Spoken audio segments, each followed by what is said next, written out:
আসসালামু আলাইকুম ওয়া রাহমাতুল্লাহি তাআলা ওয়া বারাকাতুহু। হুজুর পাক সাল্লাল্লাহু আলাইহি সাল্লামের 43তম বংশধর, তাদের দেখলেই তো মনের ভিতর ভালো লাগে। রাসূল আমরা পাই নাই, কিন্তু আওলাদের রাসূলকে পাইছি। রসুল তো ইন্তেকাল করেছেন, এখন ওনার আওলাদ, ওনার বংশধরকে এখন এরা খুঁজা খুঁজা বের করতেছে। কয়দিন আগে বাংলাদেশে এখন গেছে, এখন আমাদের জাহেল বাংলাদেশি মুসলমানরা বলতেছে হ্যাঁ যে আমরা তো রসুলকে দেখতে পাই নাই, কিন্তু রসুলের বংশধরকে আমরা দেখতে পেলাম। এই যত রসুলের আওলাদের রসুল সব হলো ওই মানে জায়গা যে ঘাঁটি বাঁধে কোথায়, বাংলাদেশে, না হয় ইন্ডিয়ায়, না হয় পাকিস্তানে। আহলে হাদিস আন্দোলন বাংলাদেশ, আসুন পবিত্র কুরআন ও সহিহ হাদিসের আলোকে জীবন গড়ি। আমাদের দেশে আরেকটা ভুল ধারণা আছে, সেটা হলো বলে আকিদার বিষয়টা যেহেতু সূক্ষ্ম, এই সূক্ষ্ম বিষয়ে যে সাধারণ মানুষের সামনে বয়ান করলে মানুষেরা বুঝবে না, অথবা সূক্ষ্ম বিষয় আলোচনার দরকারই নেই। এই দরকার না থাকার কারণে আমার দেশের আকিদা বলতে আল্লাহ সম্পর্কে কোনো ধারণাই নেই। ধারণা নাই নাই বলেই তো তারা গায়রুল্লাহর কাছে যে চাই, গায়রুল্লাহকে আল্লাহর সিফাত দিয়ে রাখছে, যেহেতু আল্লাহ সম্পর্কে তো ধারণা নেই। তারা কি জানে যে আল্লাহ তাআলা আমার কথা যে কোনো সময় যে কোনো জায়গা থেকে আল্লাহকে ডাকলে আল্লাহ আমার ডাকে শুনবে? কথা বুঝে আসলো? এবং আল্লাহকে আমার কথা ডাকার জন্য বা পৌঁছানোর জন্য কোনো ব্যক্তি বা কোনো কাউকে ওয়াস্তার প্রয়োজন নেই, মাধ্যম প্রয়োজন নেই। এই যে আল্লাহ সম্পর্কে, আল্লাহর যে এই যে সিফাত বা আল্লাহর যে গুণ, এই গুণ সম্পর্কে মানুষ যদি জানতো তাহলে কি মাজারে দৌড়াতো? মাজারে কেন যায়? কেউ যায় সরাসরি চাইতে, আর কেউ চাচ্ছে মাধ্যম হয়ে চাইতে। কেউ চাচ্ছে কি মাধ্যম হয়ে চাইতে। এই যে আকিদার মানে ক্লাস বা আকিদার আলোচনা না হওয়ার কারণেই কিন্তু এই বিভ্রান্তগুলো বেশি। আমাদের দেশে ওয়াজ মাহফিলে আলোচনা কি হয় বেশিরভাগ? কিসসা কাহিনী, ওই মেরাজ নিয়েই পড়ে আছে এখন পর্যন্ত। আর যারা রসুলকে নিয়ে বাড়াবার করে সাল্লাল্লাহু আলাইহি সাল্লাম, ওরা রসুলের জন্ম আর মৃত্যু আর জন্ম দিবস, হ্যাঁ, এটা নিয়ে ব্যস্ত আছে। রসুল তো ইন্তেকাল করেছেন, এখন ওনার আওলাদ, ওনার বংশধরকে এখন এরা খুঁজা খুঁজা বের করতেছে। কয়দিন আগে বাংলাদেশে এখন গেছে, হ্যাঁ, একটু আরবি জানেন, কোন দেশে জানি না, হ্যাঁ, এখন আমাদের জাহেল বাংলাদেশি মুসলমানরা বলতেছে হ্যাঁ যে আমরা তো রসুলকে দেখতে পাই নাই, কিন্তু রসুলের বংশধরকে আমরা দেখতে পেলাম।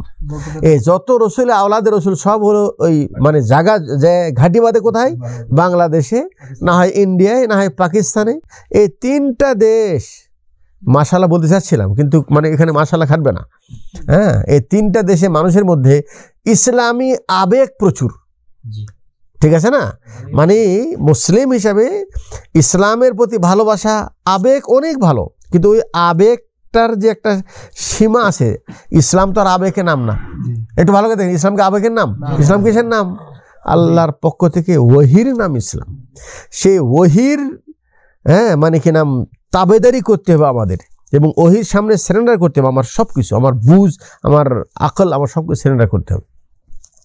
তো আমাদের দেশে যা বলে সেটাকে ইসলাম মনে করে নেই।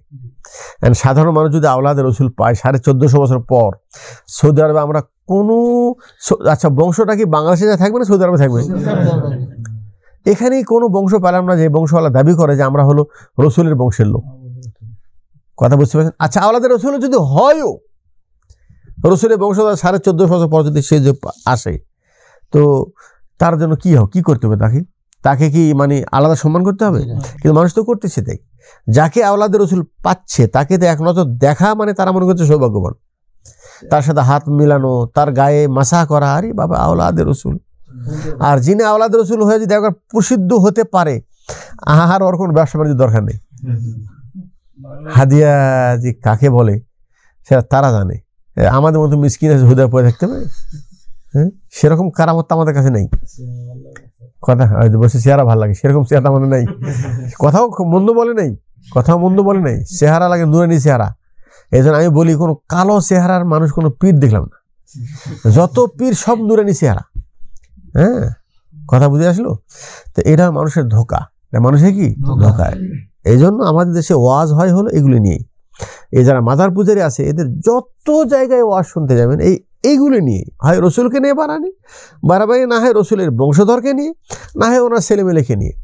এটা হয় বেরেলবি হবে, না হয় শিয়া হবে। এছাড়া অন্য যারা এটা নিয়ে বেশি বাড়াবাড়ি করে, ওরা ওই শিয়া বা ওই একই আকিদার অনুসারী তারা। কথা বুঝে আসলে তো?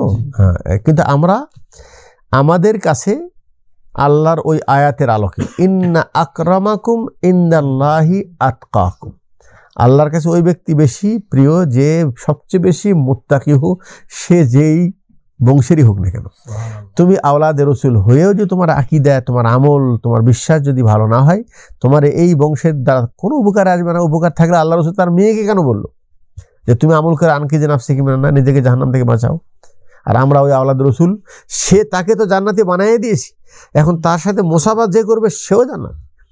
হ্যাঁ, এখন আওলাদ রসুলের কাপড় চুপড় আওলাদ রসুলকে কেউ যদি খাওয়াতে পারে, ঠিক আছে না?